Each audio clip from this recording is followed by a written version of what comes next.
Most electrical quantities in basic circuits are described using real numbers such as voltage, current, or power. This works well for DC systems, but it becomes insufficient when dealing with oscillating RF signals that contain phase information. In this lesson, we will understand why RF engineering requires complex numbers and how they fundamentally change the way signals are represented and analyzed. Real numbers are sufficient in situations where signals are constant or change slowly without phase interaction, such as DC circuits or simple instantaneous measurements.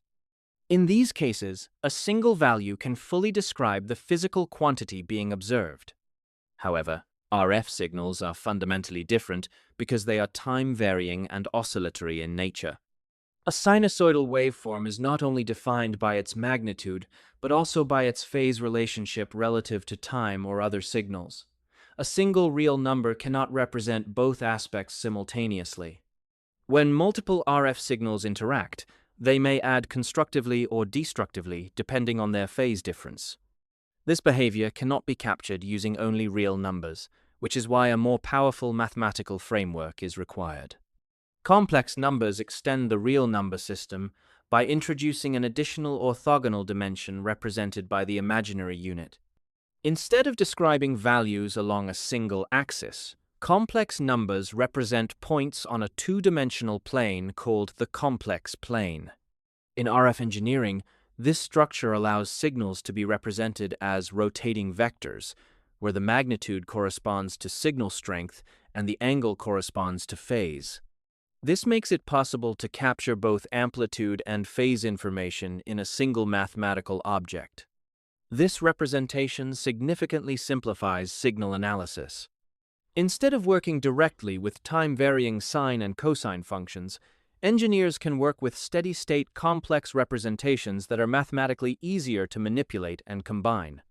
The complex plane provides a powerful geometric interpretation of RF signals. The horizontal axis represents the real component, while the vertical axis represents the imaginary component. Together, they form a coordinate system where signals can be visualized as rotating vectors. A sinusoidal signal in the time domain can be interpreted as the projection of a rotating vector onto the real axis. As the vector rotates with constant angular velocity, its projection produces a sine or cosine waveform. This connection bridges geometry and time domain signal behavior. This geometric view is extremely useful for understanding phase shifts, signal addition, and interference. Instead of dealing with abstract equations, engineers can visualize signals as vectors interacting in a plane. Complex numbers are widely used in RF engineering because they simplify calculations involving oscillating signals.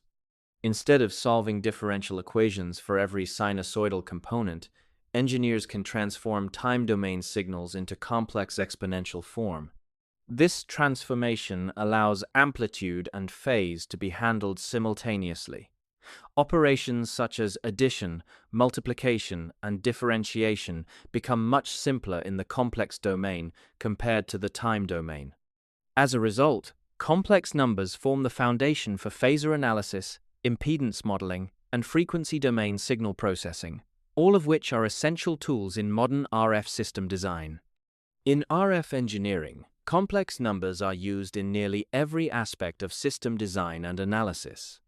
They provide the mathematical framework for describing impedance, wave propagation, modulation, and signal interference in a consistent way. Impedance itself is naturally expressed as a complex quantity because it includes both resistive and reactive components. This allows engineers to analyze how signals behave in circuits where energy storage and phase shift are significant. Without complex numbers, RF system design would require much more complicated time-domain analysis, making practical communication system development significantly more difficult and less efficient. In this lesson, we learned that real numbers alone are not sufficient to describe RF signals because they cannot represent phase information. Complex numbers extend real numbers into a two-dimensional system that captures both amplitude and phase, making them essential for RF analysis. In the next lesson, we will explore the imaginary unit and understand its physical meaning in oscillating signal systems. If you found this useful, like the video, subscribe, and follow for the next lesson.